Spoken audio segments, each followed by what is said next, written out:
لیکن سب سے بڑا بنیادی مسئلہ اس وقت ڈاکٹر ساجد صاحب یہ ہوا ہے کہ عالمی منڈی میں تیل کی قیمتیں پھر سے بڑھ رہی ہیں۔ آپ کے خیال میں کہاں تک جا سکتی ہیں یہ آئل پرائزز؟ کیونکہ اس وقت تو ہر عام آدمی کا یہی سوال ہے کہ آخر اس آئل پرائزز کا فیوچر کیا ہوگا؟ جی بہت شکریہ جی، میرا خیال ہے یہ بڑا اہم سوال ہے اور ہر آدمی کے ذہن میں اس وقت یہی سوال ہے، بٹ اس کو دو طرح سے ہمیں دیکھنا ہے۔ یہ صرف قیمتوں کا بھی مسئلہ نہیں ہے، یہ اٹس بہت زیادہ بے یقینی ہے کہ تیل کب اویلیبل ہوگا، آبنائے ہرمز کب کھلے گی، کیونکہ دنیا کا جو ٹوٹل توانائی کا 5واں حصہ ہے وہ آبنائے ہرمز سے گزرتا ہے۔ تو یہ سوال بھی اس وقت ہر ایک کے سامنے کھڑا ہے کہ آبنائے ہرمز کب کھلے گی اور جو تیل اور ایل پی جی کی سپلائی ہے وہ کب اویلیبل ہوگی۔ تو ایک تو پہلا بڑا سوال یہ ہے۔ جو دوسرا ہے کہ قیمتیں کہاں تک جا سکتی ہیں۔ اگر آبنائے ہرمز مزید ایک ہفتے سے 10 دن یا 11 دن بند رہتی ہے تو جو پیٹرول کی گلوبل پرائسز ہیں وہ $130 سے $150 تک جا سکتی ہیں، اور اس کا مطلب ہوگا کہ دنیا میں بہت زیادہ مہنگائی کا ہونا، دوبارہ سے دنیا میں جو ہے وہ معاشی سست روی کا ہونا، اور پاکستان جیسے ملکوں میں ہماری یہ ایسٹیمیشن ہے کہ پاکستان میں جو انفلیشن ہے وہ ڈبل ہو سکتا ہے۔ وہ پہلے اندازہ تھا کہ 5 سے 7% کے درمیان رہے گا ایوریج، اس سال میں وہ 11 سے 13% کے قریب ہو سکتا ہے۔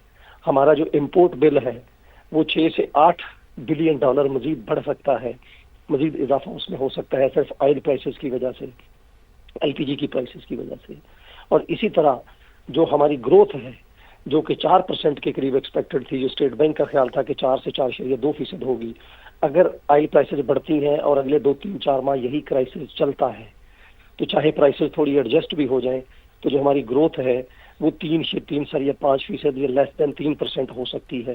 تو پاکستان جیسے ملکوں کے لیے، اور اس کا ڈائریکٹ مطلب ہے عام آدمی کے لیے قوت خرید میں کمی، روزگار میں کمی، غربت میں اضافہ، بے روزگاری میں اضافہ۔ تو اس وقت یہ بڑا اہم سوال ہے جو آپ نے پوچھا ہے۔ تو ایک رف سا آئیڈیا ہے کہ جو پرائسز ہیں وہ اگلے 2 سے 3 ہفتے اگر یہی صورتحال رہتی ہے تو وہ $130 پر بیرل سے لے کے $150 پر بیرل تک جو ہے وہ جا سکتی ہے، اور پاکستان جیسے ملکوں کے لیے بہت مشکل ہوگا گورنمنٹس کے لیے اس پورے اس کو اپنے خود پہ لینا۔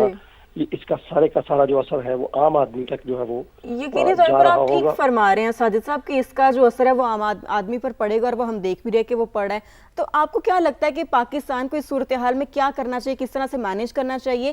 کیونکہ جیسے کہ آپ ابھی خود بھی بتا رہے ہیں کہ اس جنگ کے اثرات پاکستانی معیشت پر پڑ رہے ہیں، تو وہ مزید کتنے گہرے ہو سکتے ہیں؟ جی وہ بہت گہرے ہو سکتے ہیں۔ جیسے میں نے کہا کہ یہ ڈپینڈ کرے گا کہ اس جنگ کا اور خاص کر آبنائے ہرمز کے بند رہنے کا دورانیہ کیا ہوگا۔ اور ایون اگر ہم یہ بھی دیکھ لیں کہ آبنائے ہرمز اگر آج بھی کھل جاتی ہے تو وہ تیل کے کنویں یا وہ ایل پی جی کے پلانٹس جو قطر نے بند کر دیے ہیں ان کو اپنی پیک پہ دوبارہ آتے آتے 2 سے 3 مہینے لگ سکتے ہیں۔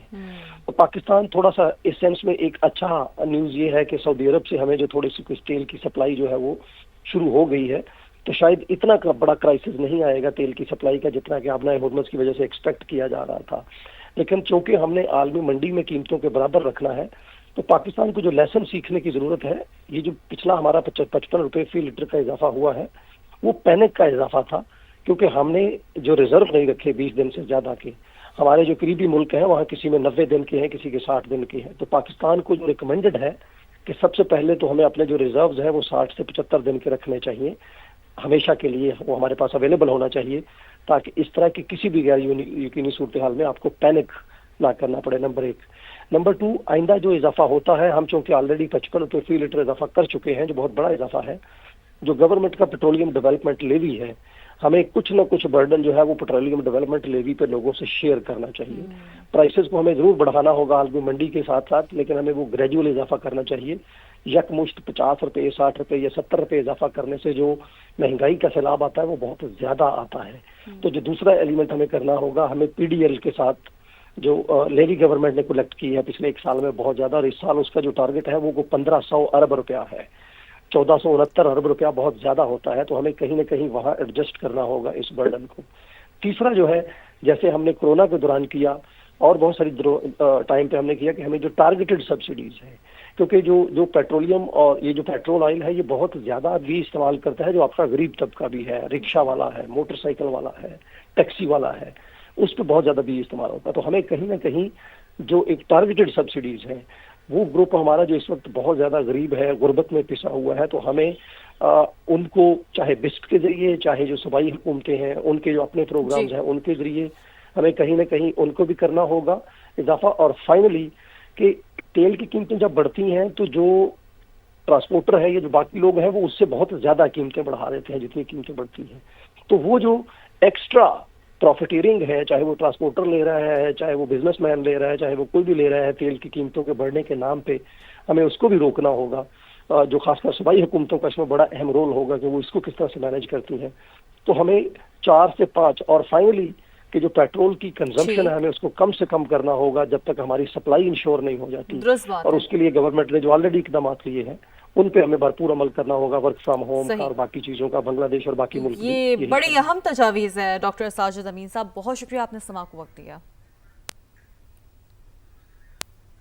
आदमी पर पड़ेगा और वो हम देख भी रहे कि वो पड़ रहा है। तो आपको क्या लगता है कि पाकिस्तान को इस सूरत हाल में क्या करना चाहिए, किस तरह से मैनेज करना चाहिए?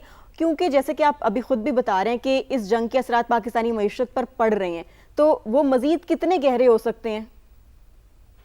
जी, वो बहुत गहरे हो सकते हैं। जैसे मैंने कहा कि ये डिपेंड करेगा कि इस जंग का और खासकर आबनाए हुर्मुज़ के बंद रहने का दुरानिया क्या होगा।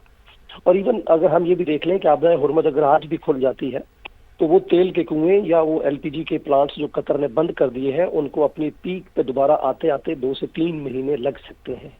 तो पाकिस्तान थोड़ा सा इस सेंस में एक अच्छा न्यूज ये है कि सऊदी अरब से हमें जो थोड़ी सी कुछ तेल की सप्लाई जो है वो शुरू हो गई है, तो शायद इतना बड़ा क्राइसिस नहीं आएगा तेल की सप्लाई का जितना कि आबनाए हुर्मुज़ की वजह से एक्सपेक्ट किया जा रहा था।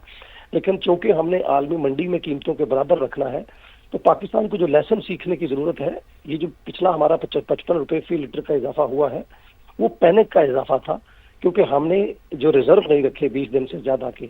हमारे जो करीबी मुल्क हैं वहाँ किसी में 90 दिन के हैं, किसी के 60 दिन के हैं। तो पाकिस्तान को जो रिकमेंडेड है कि सबसे पहले तो हमें अपने जो रिजर्व है वो 60 से 75 दिन के रखने चाहिए, हमेशा के लिए वो हमारे पास अवेलेबल होना चाहिए, ताकि इस तरह की किसी भी गैर यकीनी सूरत हाल में आपको पैनिक ना करना पड़े। नंबर 1। नंबर 2, आइंदा जो इजाफा होता है, हम चूंकि ऑलरेडी 55 रुपए फी लीटर इजाफा कर चुके हैं जो बहुत बड़ा इजाफा है, जो गवर्नमेंट का पेट्रोलियम डेवलपमेंट लेवी है, हमें कुछ न कुछ बर्डन जो है वो पेट्रोलियम डेवलपमेंट लेवी पे लोगों से शेयर करना चाहिए। प्राइसेस को हमें जरूर बढ़ाना होगा आलमी मंडी के साथ साथ, लेकिन हमें वो ग्रेजुअल इजाफा करना चाहिए। यकमुश्त 50 रुपए, 60 रुपए या 70 रुपए इजाफा करने से जो महंगाई का सैलाब आता है वो बहुत ज्यादा आता है। तो जो दूसरा एलिमेंट हमें करना होगा, हमें पीडीएल के साथ जो लेवी गवर्नमेंट ने कलेक्ट की है पिछले 1 साल में बहुत ज्यादा, और इस साल उसका जो टारगेट है वो 1500 अरब रुपया है, 1469 अरब रुपया बहुत ज्यादा होता है। तो हमें कहीं ना कहीं वहां एडजस्ट करना होगा इस बर्डन को। तीसरा जो है, जैसे हमने कोरोना के दौरान किया और बहुत सारी टाइम पे हमने किया कि हमें जो टारगेटेड सब्सिडीज है, क्योंकि जो पेट्रोलियम और ये जो पेट्रोल ऑयल है ये बहुत ज्यादा भी इस्तेमाल करता है जो आपका गरीब तबका भी है, रिक्शा वाला है, मोटरसाइकिल वाला है, टैक्सी वाला है, उस पर बहुत ज्यादा भी इस्तेमाल होता है। तो हमें कहीं ना कहीं जो एक टारगेटेड सब्सिडीज है, वो ग्रुप हमारा जो इस वक्त बहुत ज्यादा गरीब है, गुर्बत में पिसा हुआ है, तो हमें उनको चाहे बिस्क के जरिए, चाहे जो सूबाई हुकूमतें हैं उनके जो अपने प्रोग्राम्स हैं उनके जरिए हमें कहीं ना कहीं उनको भी करना होगा इजाफा। और फाइनली कि तेल की कीमतें जब बढ़ती हैं तो जो ट्रांसपोर्टर है, ये जो बाकी लोग हैं, वो उससे बहुत ज्यादा कीमतें बढ़ा देते हैं जितनी कीमतें बढ़ती हैं। तो वो जो एक्स्ट्रा प्रॉफिटियरिंग है, चाहे वो ट्रांसपोर्टर ले रहा है, चाहे वो बिजनेसमैन ले रहा है, चाहे वो कोई भी ले रहा है, तेल की कीमतों के बढ़ने के नाम पे हमें उसको भी रोकना होगा। जो खासकर सूबाई हुकूमतों का इसमें बड़ा अहम रोल होगा कि वो इसको किस तरह से मैनेज करती हैं। तो हमें 4 से 5 और फाइनली कि जो पेट्रोल की कंजम्पशन है, हमें उसको कम से कम करना होगा जब तक हमारी सप्लाई इंश्योर नहीं हो जाती। और उसके लिए गवर्नमेंट ने जो ऑलरेडी इकदाम लिए हैं उन पे हमें भरपूर अमल करना होगा, वर्क फ्रॉम होम का और बाकी चीजों का, बांग्लादेश और बाकी मुल्क। ये बड़ी अहम तजावीज़ है डॉक्टर साजिद अमीन साहब, बहुत शुक्रिया आपने समा को वक्त दिया।